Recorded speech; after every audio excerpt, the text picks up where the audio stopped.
हैं अल्लाह के नबी जब जहन्नम का दौरा करके आए, मेराज से वापस आए, जन्नत और जहन्नम देखकर आए, इस दुनिया में आए तो फरमाते हैं लौ तअलमूना मा अअलम लज़हिबतुम कलीलन व लबकैतुम कसीरा।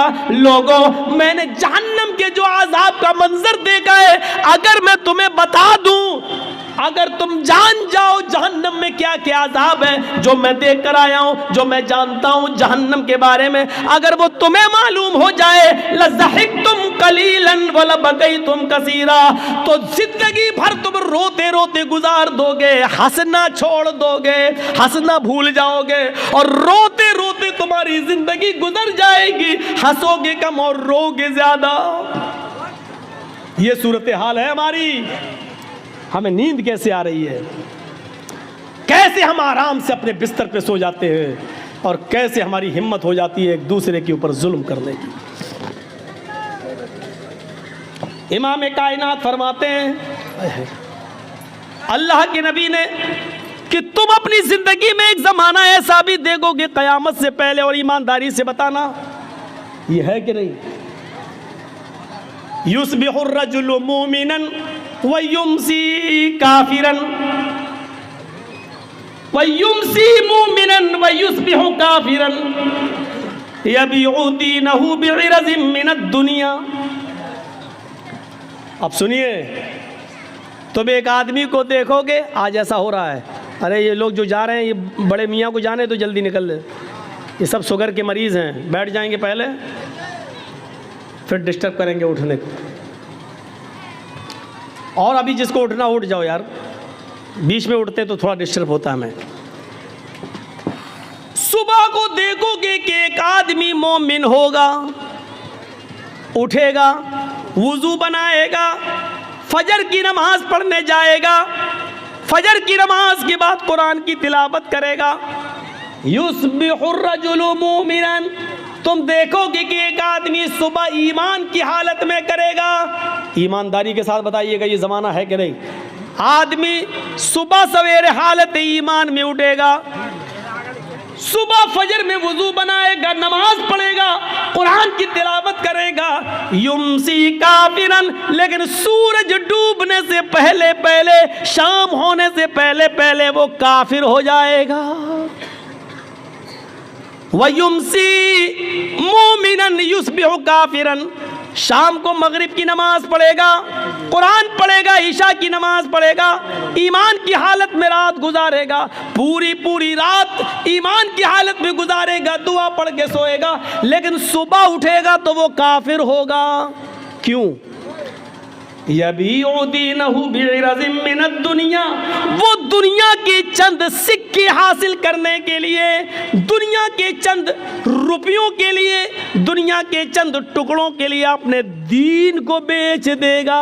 हमने कितने दाढ़ी वाले देखे हैं और जर्जिस हमने अपनी आंखों से देखे हैं, सुबह आदमी नमाज पढ़ा है, रोज़ा भी रखा है, हाँ नफली रोज़े से भी है, नमाज भी पढ़ा है, हाँ उसको कोई टिकट मिल गया है, सरपंच का टिकट मिल गया है, मुखिया का चुनाव लड़ रहा है, या चेयरमैनी का या एमएलए का टिकट उसको मिला है, मुसलमान है, नाम उसका मोहम्मद से शुरू हो रहा है, सब कुछ है, नमाज पढ़ता है, कुरान की तिलावत भी करता है, फजर में तो ऐसे उठा, लेकिन शाम होने से पहले पहले हमने देखा है कि वो गैर मुस्लिमों के वोट पाने के लिए अपने चेहरे पर टीका भी लगा लेता है, मंदिर में भी चला जाता है और मूर्ति के ऊपर वो फूल और माला भी चढ़ा लेता है। अल्लाह के नबी फरमाते हैं यबीउ दीनहु बिइरज़िम मिनद दुनिया, सुबह उठेगा तो मोमिन होगा, शाम होने से पहले पहले, सूरज डूबने से पहले पहले काफिर हो जाएगा, वो अपने दीन को दुनिया के चंद टुकड़ों में बेच देगा।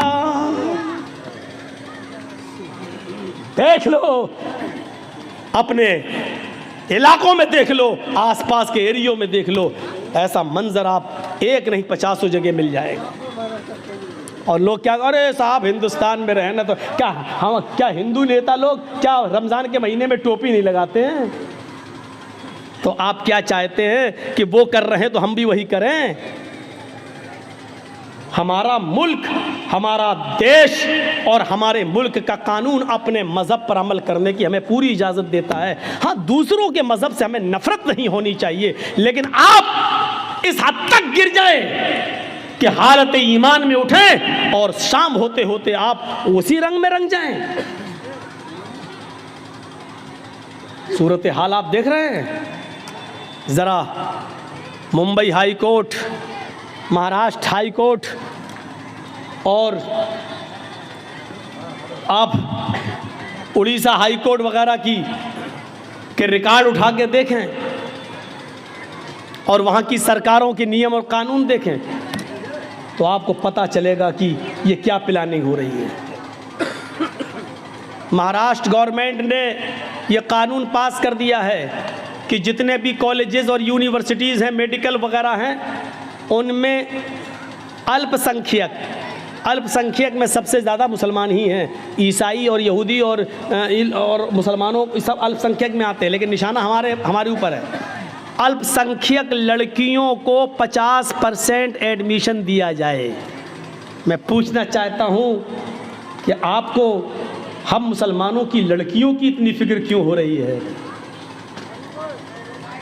50% का कोटा छोड़ दो, 10% का कोटा ही हमारे मुसलमान लड़कों के लिए क्यों नहीं रख देते हो? मुसलमान लड़कों के लिए कोई कोटा नहीं। यूनिवर्सिटीज़ में, कॉलेजेस में, नौकरियों में लड़कियां अल्पसंख्यक यानी मुस्लिम लड़कियां 50%। और ऐसा कब हुआ? जब नागपुर में एक मीटिंग हो गई। और नागपुर में मीटिंग किसकी होती है बताने की ज़रूरत नहीं है, समझ गए होंगे आप।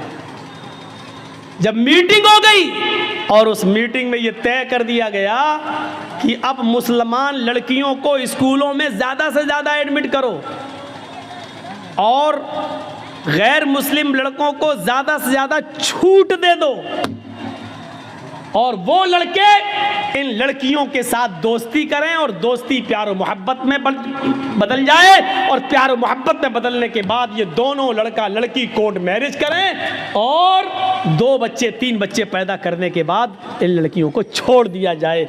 आवारा और लड़के जो पैदा हों बच्चे उनको अपने पास रख लिया जाए और लड़कियों को जो आई हैं उनको धक्के दे के भगा दिया जाए। ये प्लानिंग जब हो चुकी उसके बाद यूनिवर्सिटी में 50% कोटा दे दिया जा रहा है। और कुछ ना आकिबत अंदेश आज भी महाराष्ट्र की सरजमीन पर जो मुस्लिम नेता लोग हैं, मुस्लिम लीडर, गवर्नमेंट बहुत अच्छा काम कर रही है हमारी लड़कियों के लिए। ये उन्हीं के दलाल होते हैं। आपने लड़कों के लिए कोशिश क्यों नहीं की? सोचो आप। और बंगाल की एक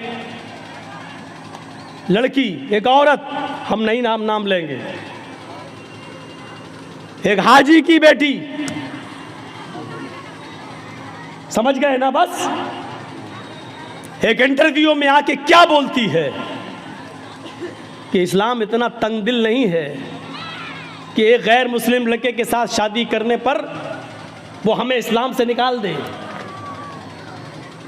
और अभी हाल ही में इंटरव्यू क्या आया, उसने अपने पुराना वाला आदमी छोड़ दिया, अब एक नए लड़के के साथ रंगरलियां मनाई और उसका एक बच्चा भी उससे पैदा हुआ।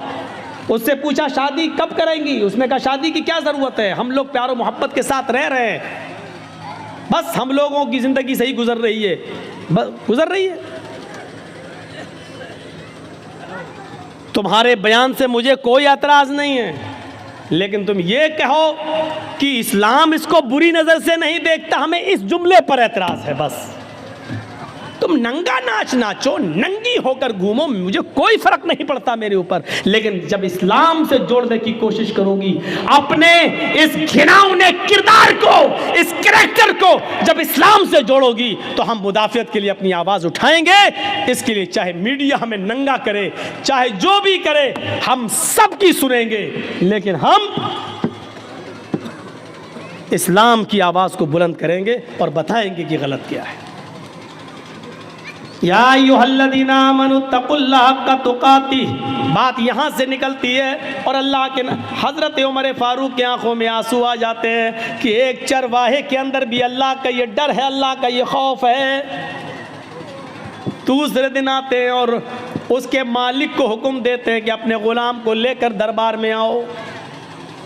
ग़ुलाम का मालिक अपने ग़ुलाम को लेकर दूसरे दिन उमर फ़ारूक के दरबार में जाता है। ग़ुलाम ने देखा, ये तो कल हमें जंगल में मिले थे, आज हमें डंडे मारेंगे, कोड़े मारेंगे। कल हमने इनको बकरी नहीं बेची, कल ही हमसे एक बकरी मांग रहे थे, और आज ये तो अमीरुल मोमिनीन है, ये तो अमीरुल मोमिनीन है। हज़रत उमर फ़ारूक ने मालिक से कहा कि तुम्हारा ग़ुलाम मैं ख़रीदना चाहता हूँ, बताओ कितने में बेचोगे। उसने कहा अमीरुल मोमिनीन मेरा ग़ुलाम बड़ा नेक है, अल्लाह वाला, मैं इसको नहीं बेच सकता।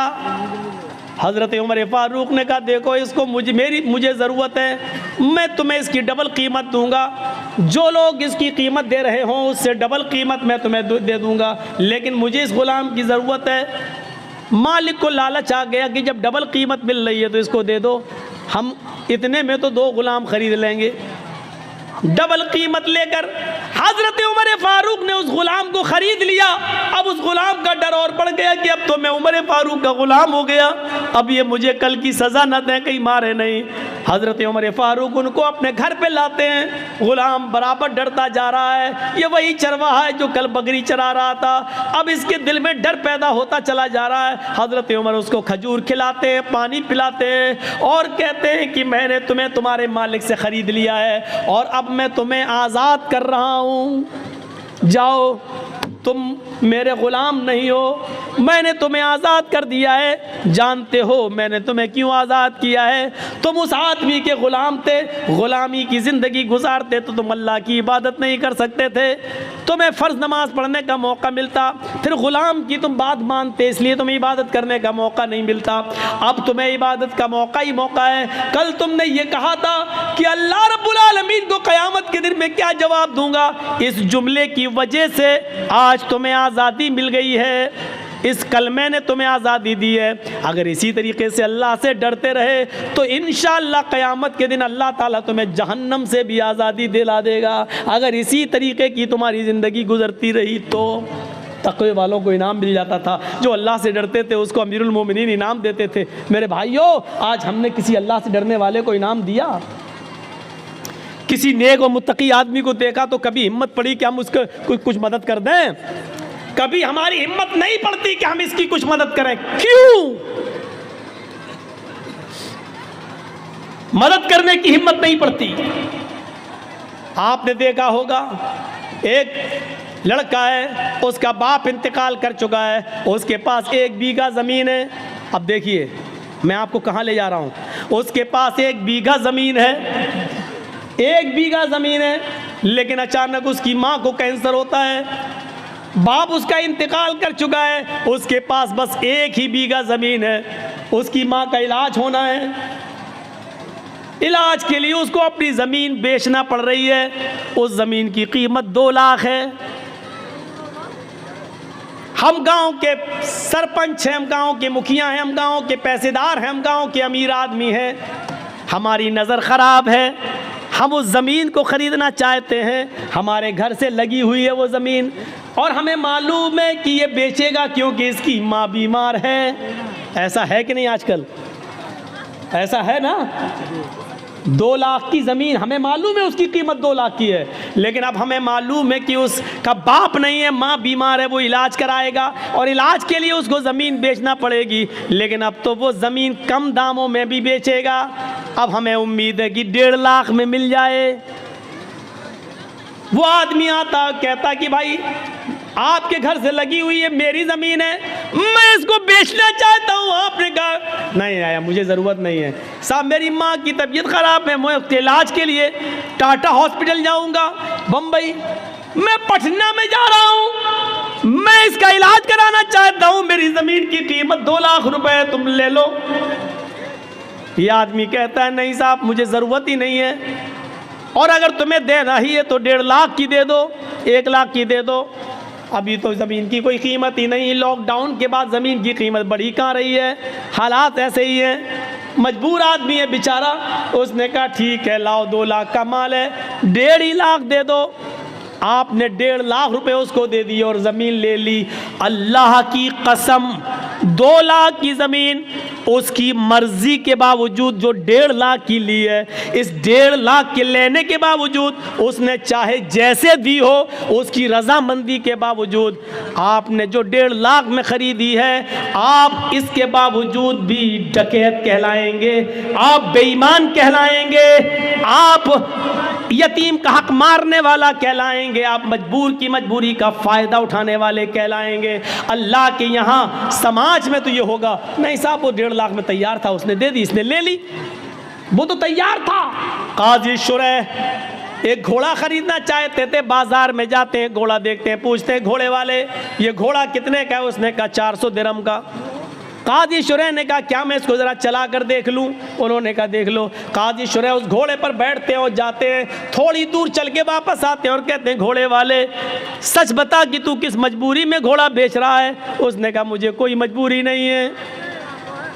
कहा कि फिर तू इतना अच्छा घोड़ा 400 दिरहम में क्यों बेच रहा है? तेरा घोड़ा चलाकर मैंने देखा तेरा घोड़ा 400 नहीं बल्कि 500 दिरहम के लायक है। उसने कहा काजी साहब आप काजी हैं, हज़रत अली ने आपको जज बनाया है, मेरे कीमत 400 मांगी है, अगर आपको 500 दिरहम का लगता है तो 500 दे दीजिए, वरना मेरी तरफ से खुशी से 400 हैं, अगर आप 500 देना चाहें तो मुझे क्या एतराज़ होगा? काजी शुरैह कहते रुकिए एक मरतबा और चला कर देखता हूँ। उस घोड़े को उन्होंने दोबारा चलाया और आकर कहते आए अल्लाह के बंदे सच सच बता तुझे क्या मजबूरी है? उसने कहा मुझे कोई मजबूरी नहीं है। उसने कहा मुझे कोई मजबूरी नहीं है। कहा फिर तू इतना अच्छा घोड़ा 500 दिरहम में क्यों दे रहा है? उसने कहा 500 में नहीं 400 में दे रहा हूँ, आप 500 देना चाहें तो ठीक है। कहा नहीं ये 500 से भी ऊपर बल्कि 600 दिरहम का घोड़ा है तेरा। उसने कहा काजी साहब मुझे शर्मिंदा मत कीजिए, मेरी तरफ से 400 है, आप मज़ीद अगर और देना चाहें तो मेरे कुछ काम आ जाएगा, वरना मेरी तरफ से कीमत 400 है। काजी शुरैह कहते हैं रुक जाओ एक मरतबा और देखता हूँ। एक मरतबा और चक्कर लगाते हैं और आकर कहते हैं मेरा दिल अंदर से कहता है कि तू किसी मजबूरी में घोड़ा बेच रहा है, तेरा घोड़ा 700 दिरहम के लायक है, तू इसको 400 में क्यों दे रहा है? उसने कहा मैं कुछ नहीं कहूँगा। काजी शुरैह कहते हैं क्या एक चक्कर और लगा लूँ? एक चक्कर और लगा कर आते हैं और अपने जेब से 800 दिरहम निकालते हैं और कहते हैं कि तेरा घोड़ा 400 नहीं 800 दिरहम के लायक है। उसने कहा काजी साहब मुझे सिर्फ ज़रूरत 400 दिरहम की है, 400 दिरहम की है जो मेरे बेटे के इलाज में काम आएगी। काजी शुरैह समझ गए ये मजबूरी में बेचारा बेच रहा था और काजी शुरैह ने उस घोड़े की सही कीमत लगाई और 800 दिरहम दिए। मेरे भाइयों कभी आपको ऐसा भी हुआ है कि एक आदमी जिसकी माँ बीमार है 2 लाख की ज़मीन वो बेच रहा है, कभी आपने सोचा कि चलो 2 की जगह 2.25 दे दो, चलो 2.5 दे दो, बेचारा अपनी माँ के इलाज में काम कर लेगा, हमारी ज़मीन तो 5-6 साल में और कीमत बढ़ ही जाएगी लेकिन इसका तो कम से कम माँ का इलाज हो जाएगा। कभी 2 लाख की ज़मीन को 2,25,000 में लेने की कोशिश की आपने? कभी 2.5 लाख देने की कोशिश की आपने? नहीं, 2 लाख की ज़मीन को 1.5 लाख में लेने वाले तो हज़ारों मिल जाएंगे। ये खून चूसने वाले जालिम लोग हैं और जालिमों की दास्तानें भरी पड़ी है, जालिमों की कहानियां भरी पड़ी है। मेरे भाइयों अल्लाह के यहाँ मजबूर की मजबूरी का फ़ायदा उठाने का भी आपको हिसाब देना पड़ेगा, आप बच नहीं सकते अल्लाह के यहाँ इस अज़ाब से। हमने कभी तसव्वुर किया है, कभी सोचा है किसी मजबूरी का फ़ायदा उठाते हैं? आज हम ये वाकयात हमें चीख चीख कर क्या बतला रहे हैं? कभी इन वाकयात की तरफ हमने नजर डाली है? और आओ तारीख का एक ऐसा वाकया मैं आपके सामने रखना चाहता हूं हजरत उमर फारूक की जिंदगी से कि आप ताज्जुब करेंगे। हजरत उमर फारूक का बच्चा बाहर सड़क पर खेल रहा है दूसरे बच्चों के साथ। कितना छोटा बच्चा था, 4-5 साल, और सामने ऑफिस है बैतुल माल, और बैतुल माल के ट्रेजी कौन है? खजांची कौन है? हजरत अबू मूसा अशरी रजी अल्लाह ताला अन्हु। हजरत अबू मूसा अशरी, हजरत अबू मूसा अशरी बाहर निकलते हैं बैतुल माल के ऑफिस से, देखते हैं कि कुछ बच्चे बाहर खेल रहे हैं और वो दुकान से कोई चीज़ खरीद कर खा रहे हैं, लेकिन उमर फारूक का बच्चा कुछ नहीं खा रहा है। बाहर जब निकलते हैं तो एक दिरहम पड़ा है सड़क पर, एक दिरहम पड़ा हुआ है। एक दिरहम 1 रुपया, मान लो आज के हिसाब से 1 रुपया। 1 दिरहम ज़मीन पर पड़ा, उसको उठा लिया। ये दिरहम किसका होगा पता नहीं। वो दिरहम हज़रत उमर फारूक के बेटे को दे दिया, लो बेटा ये लो, ये बच्चे कोई चीज़ खा रहे हैं, तुम भी खा लो। बच्चे ने 1 दिरहम खाया नहीं है, वो 1 दिरहम मुट्ठी में बांध लेता है, मुट्ठी को कस के पकड़ लेता है और वो दिरहम लेके आगे बढ़ जाता है और सीधे अपने घर पे आ जाता है। वो दिरहम लेकर सीधे अपने घर पे आ जाता है। हज़रत उमर फारूक की नज़र जब उस बच्चे के ऊपर पड़ती है, बाप की नज़र पहली नज़र में पहचान गया, एक हाथ खुला एक हाथ बंधा। बेटे ये मुट्ठी क्यों बंद है, खोलो। जैसी बच्चे ने मुट्ठी खोली तो उसमें से 1 दिरहम ज़मीन के ऊपर गिर गया। हज़रत उमर फारूक ने वो 1 दिरहम उठाया और उठाने के बाद कहा, मेरे बेटे सच बताओ ये 1 दिरहम तुम्हारे पास कहाँ से आया? बीवी से पूछा कि तुमने दिया? कहा नहीं मैंने नहीं दिया। कहा मैंने भी नहीं दिया। बेटा कहाँ से आया? कहा बैतुल माल के बाहर में खेल रहा था, अबू मूसा अशरी को ज़मीन पर पड़ा हुआ मिला चाचा को, और अबू मूसा अशरी चाचा ने ये 1 दिरहम को उठाकर ज़मीन से मुझे दे दिया कि और बच्चे चीज़ें खा रहे हैं, तुम भी बेटा कुछ खा लो। मैंने खाया नहीं है। अरे अब्बू घर में 1-2 दिन से चूल्हा नहीं जला, तो मैंने सोचा कि 1 दिरहम मेरे घर में काम आ जाएगा। हज़रत उमर फारूक कहते हैं, बेटे तुमने बहुत अच्छा किया, ये दिरहम लेकर तुम घर आ गए। फिर वो 1 दिरहम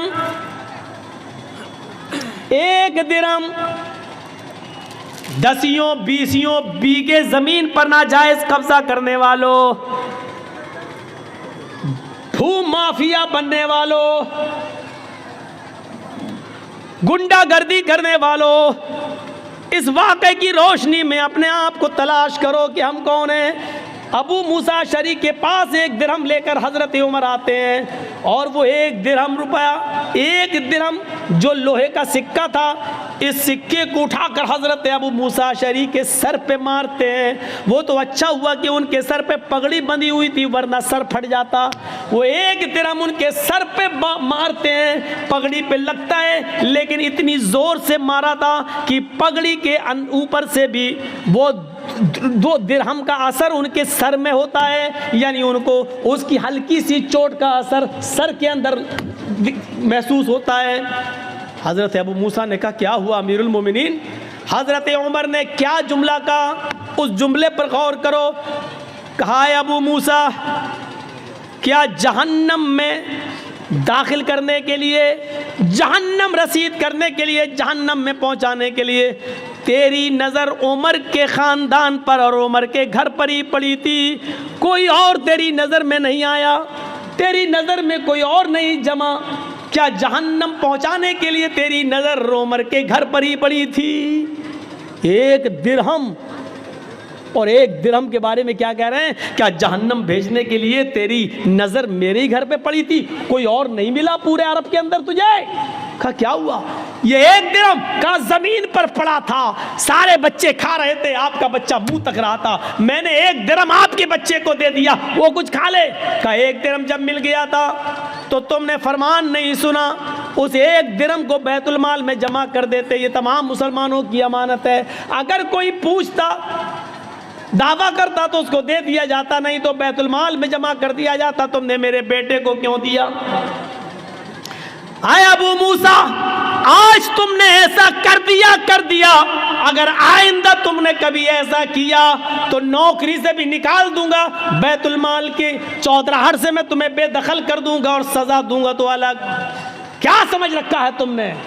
क्या हम इस वाक़े की रोशनी में कैसे लगते हैं? हमने तो कितने नाजायज़ लोगों को दबाया होगा और कितनों की बेईमानी की होगी, ज़मीन जायदाद ये वो सब। एक वाक़े की तरफ और आइए और उससे आप अंदाज़ा लगा सकते हैं। उमर इब्न अब्दुल अजीज़ का दौर है, उमर इब्न अब्दुल अजीज़ का दौर है और सुबह ईद होने वाली है, चांद हो चुका है, चांद हो चुका है, सुबह ईद होने वाली है। उमर इब्न अब्दुल अजीज़ की बीवी कहती है देखो आपके पास भी कपड़े नहीं है पहनने को, मेरे पास भी नहीं है, हम और आप तो पुराने कपड़े पहन लेंगे, लेकिन बच्चा नए कपड़े की जिद कर रहा, बच्चे के लिए तो नया कपड़ा होना चाहिए। पड़ोस के बच्चे नए कपड़ा पहनेंगे और अमीरुल मोमिनीन का बेटा पुराने कपड़े। कहा मेरी बीवी बैतुल माल से मुझे इतनी तनख्वाह नहीं मिलती कि मैं उससे अपने बच्चे को नया कपड़ा पहना सकूँ। बीवी ने कहा अमीरुल मोमिनीन है, 1 महीने की तनख्वाह एडवांस ले लीजिए, अगले महीने मत लीजिएगा। का बीवी मशवरा अच्छा दे रही हो। होता है कभी कभी लोग किसी के यहाँ काम करते हैं, साहब मेरी बीवी बीमार, 1 महीने की एडवांस तनख्वाह दे दो, हम धीरे धीरे कटा देंगे, कोई बुरी बात नहीं है अगर मालिक राज़ी हो जाए तो।